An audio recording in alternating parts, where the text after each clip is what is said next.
Treehouse of Horror 6 is one of the most well-remembered entries and was certainly one of the most memorable and impactful for us watching it at a rather young age. Presumably this is mostly on the basis of the third segment, one of the show's finest moments, although as a younger person, I quite loved the episode as a whole. It was terrifying at times at least, but it wasn't as unforgiving as 5 was, parts of 2 and 4, and certain later segments in the next few TOHs. Probably when I first saw it, I found it really creepy, but it didn't unnerve me quite as much as segments like Terror at 5.5 Feet, Nightmare Cafeteria, The Bart Zone, or some of the later TOH segments. We'll get to those in subsequent uploads. Attack of the 50-Foot Eyesores has a happy ending, features the Simpsons themselves relatively unscathed, and is relatively lighthearted for what it is compared to many other TOH segments.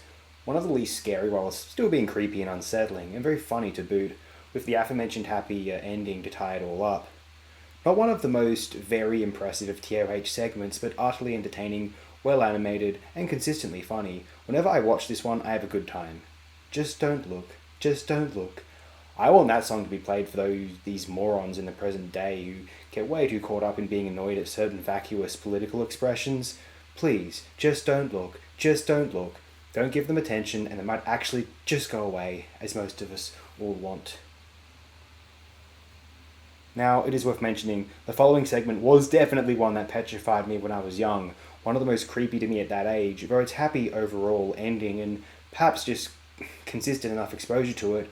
In short, I wound up finding it more entertaining than, though unsettling, than incredibly unnerving. This TOH seemed to air the most on Channel 10.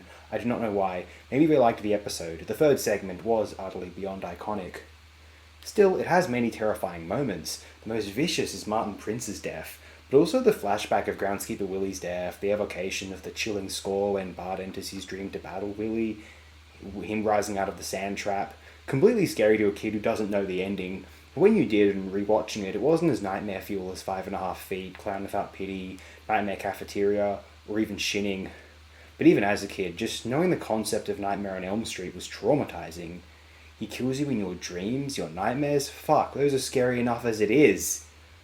Funny how actually watching Nightmare, you realise it isn't scary like its premise promises, and is actually a genuinely subpar film to boot. I don't care what Gen X's vacuous nostalgia wants to claim.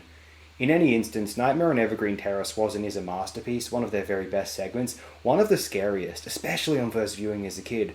The only one that topped the initial impression was actually Nightmare Cafeteria, or maybe 5.5 Feet. When I first saw that, it was like, this is fucking happening. It was like having a bad dream. I just wanted to watch a fun, silly Simpsons episode like every other weeknight.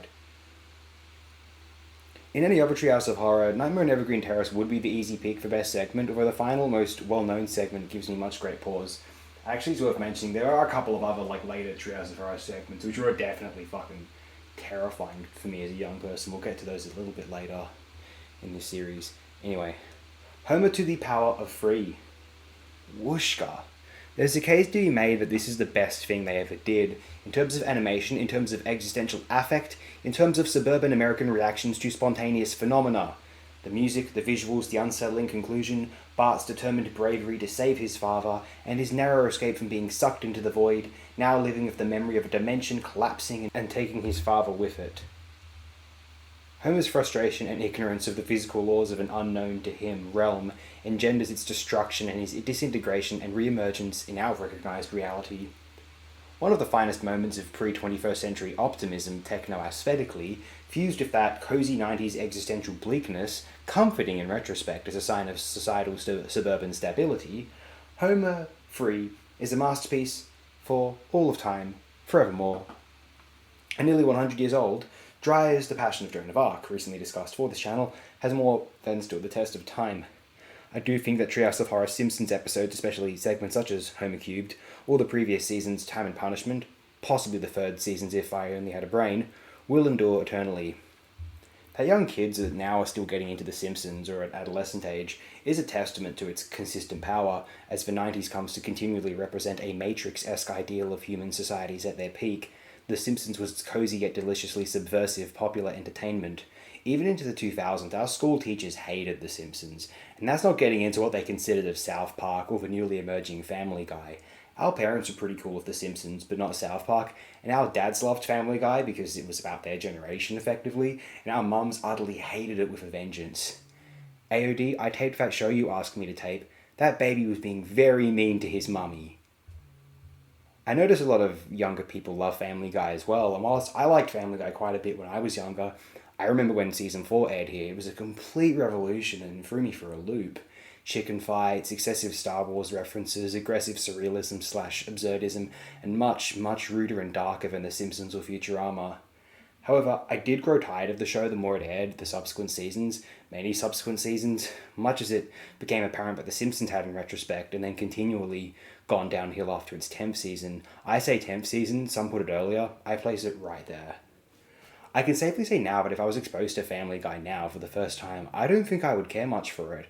Save for the first 3 seasons, I think I would enjoy the tone of those. That's far and away what I enjoy the most, or at all, from that show now. And the 4th season, mostly on the basis of large nostalgia though. Even South Park, which I have kind of mixed feelings about overall, even if I was exposed to it for the first time now, I would certainly enjoy at least the first 6-ish seasons, maybe not too many more beyond that. I used to stick up for it up to season 12, now I find it hard to watch beyond season 4.